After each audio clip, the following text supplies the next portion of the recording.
Hey, welcome to All In with Soren Patterson. I am Soren Patterson, and this particular video is going to be difficult for me. I'm going to be talking about post-traumatic stress disorder, post-traumatic stress growth, but not necessarily the events themselves, more along the lines of the aftershocks and its effects with myself and those around me. Over the past, good Lord, too dang long, 8 years now since I retired, I have been steadily walking a path of trying to not just heal, but to grow and to be better than I was. It's kind of, it has not kind of been, it has been a mantra of mine for a very long time that I wish to be better today than I was yesterday. And while that's an awesome thought, it can also be a toxic thought. So it's something I'm trying to find balance in. But the scope of today is we don't know sometimes what our triggers are or what gets buried underneath all those triggers. The one that kicked everything off for the past couple of weeks for me, believe it or not, was taxes. I mean, kind of believable that it was taxes, but I have struggled to do my taxes for 14 years, 15 years now. And I could never really understand why. I just thought I was bad. I mean, I always kind of just blamed it on being bad at paperwork and putting things off and not wanting to deal with things, especially considering how easy it is to do taxes as a single person. It's 5 minutes as long as you have your W-2 and you're done. You can even do it for free with the military. But somehow I never took advantage of that. And I would go years without filing, and then I would file multiple years at once and then find out things weren't quite right, or I wasn't having the right amount of money taken out. So then I owed instead of getting anything back. Hey, by the way, you owe us a couple $100 or you owe us $20, or hey, here's something from 20 years ago that now is a phenomenal amount thanks to late charges. And this time around, I was really trying to nug in and get things done, because not only was it is now affecting me, it is adversely affecting my family. But because I haven't been doing my taxes, the things that are associated with it, like getting a social security number for my little girl or a tax identification number for my lady, both things which would actually help me with my taxes and other things, are not happening because they got dovetailed in with taxes, because they could only be basically done that way. And I just kept putting it off. I kept ignoring it. I would put it to the side.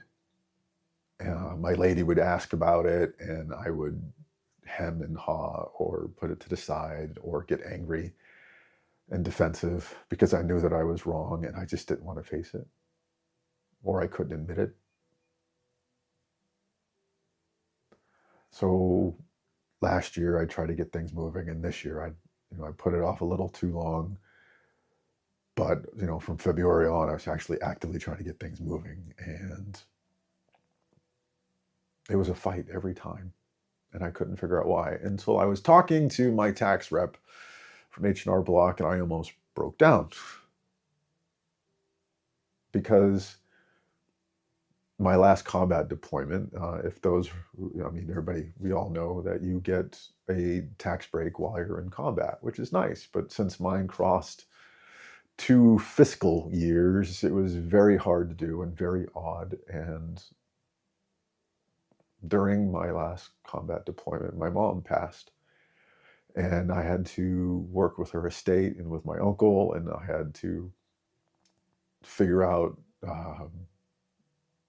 the taxes that went from the money that she left behind, and the fact that I was trying to be a good brother and make sure that my younger brother was taken care of as well. And it all got tied up in a wonderful big bow of combat deployment shenanigans, and I just didn't want to open the door. So it became something that was avoided that I didn't realize that I was avoiding. So it was kind of an aha moment this past round that it got tied together.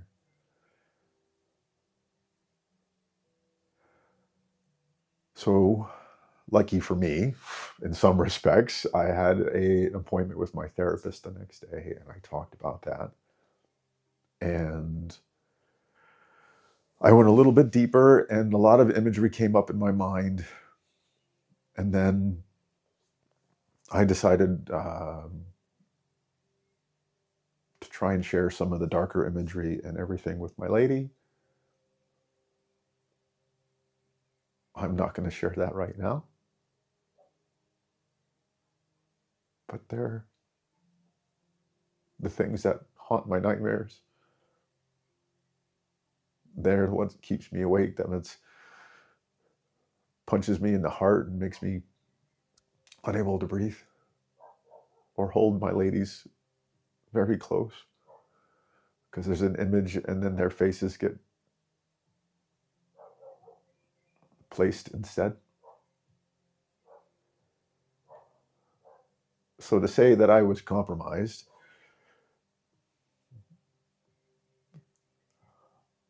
is an understatement. I was shattered.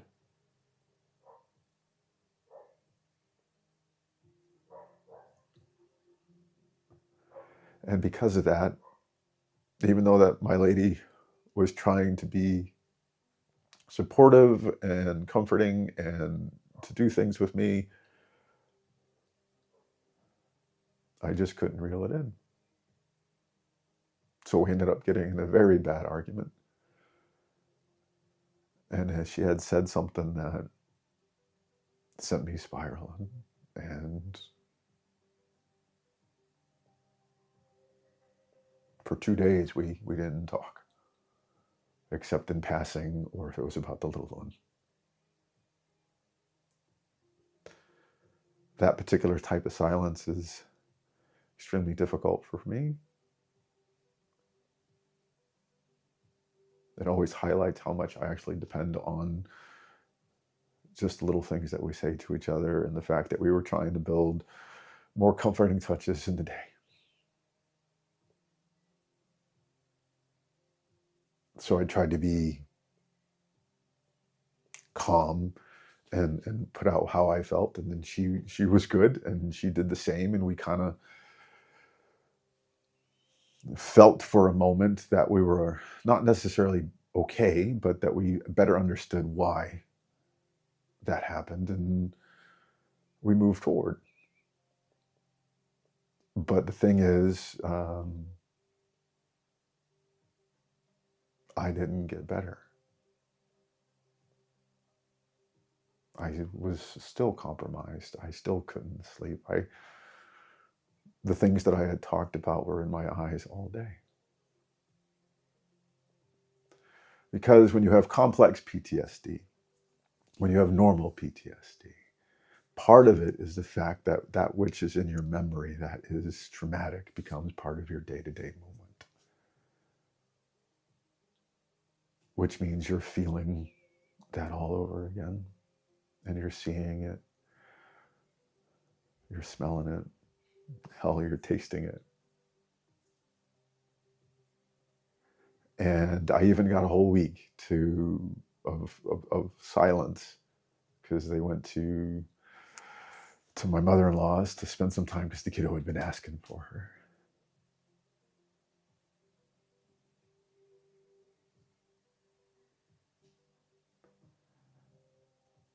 Now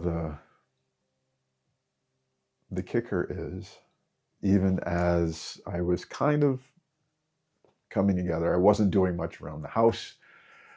The things that I usually try to do, either reading or gaming or even go for a walk when it wasn't raining, it only helped minimally.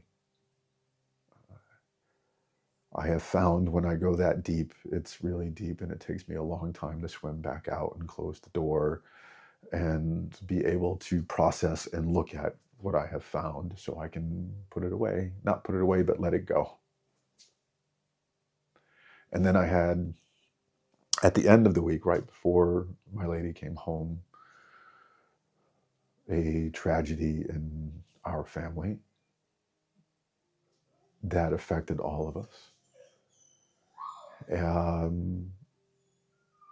A lot of shock, a lot of grief and a lot of anger.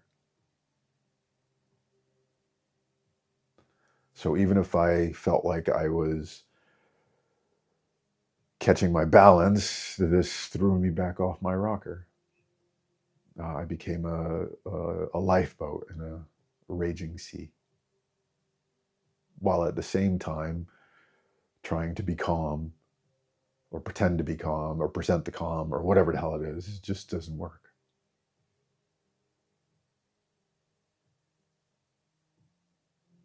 So that led to more negative things in the family.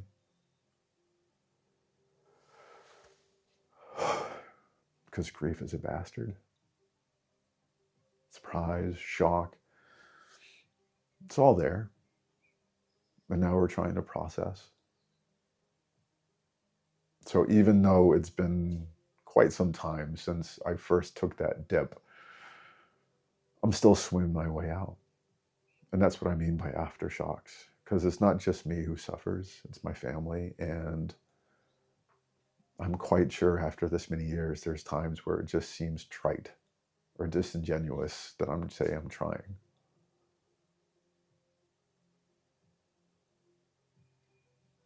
Because it doesn't change the fact that we hurt each other.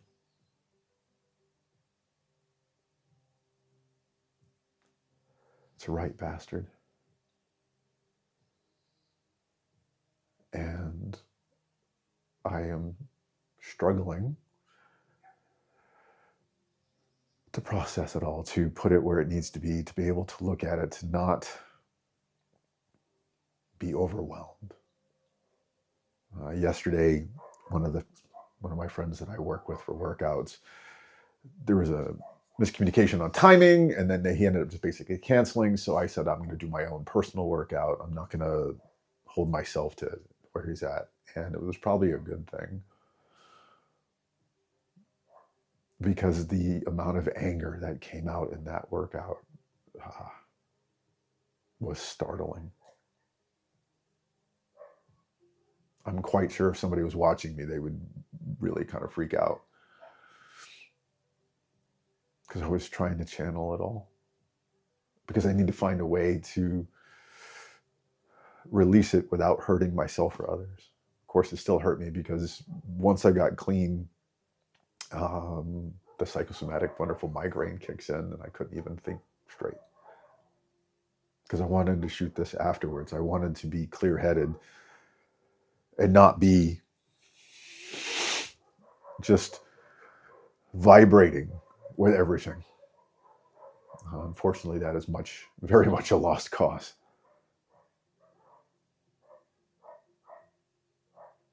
I am grateful to my brothers, Jimmy Boy and Paulie, for talking me down a couple of times and then checking up on me.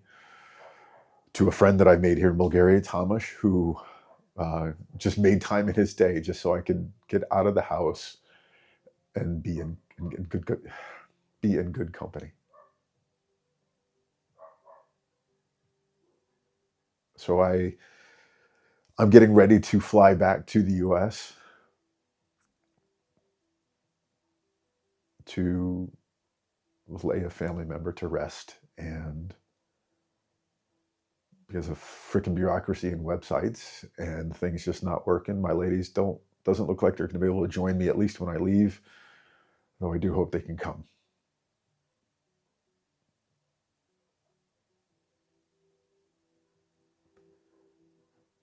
All of this I wanted to put out there because it doesn't get easier. It might get easier when I'm 80, when it's old hat. Hopefully I'm not drilling through some of this stuff again in 40 years. But the bottom line is, brothers, sisters, you're not alone. And it's not always sunshine and rainbows. It's hurricanes and tornadoes and whirlpools. But just like I was able and made myself talk to my brothers, you can too. Don't let silence be the answer, because it doesn't help you or them.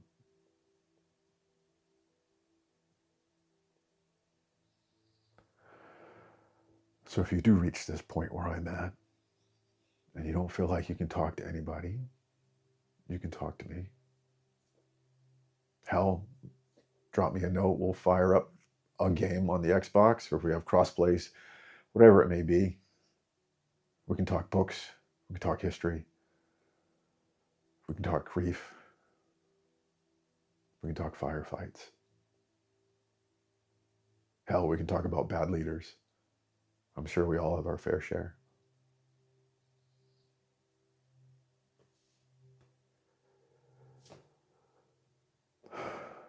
But no matter what, I've got your six, and so do the rest of us.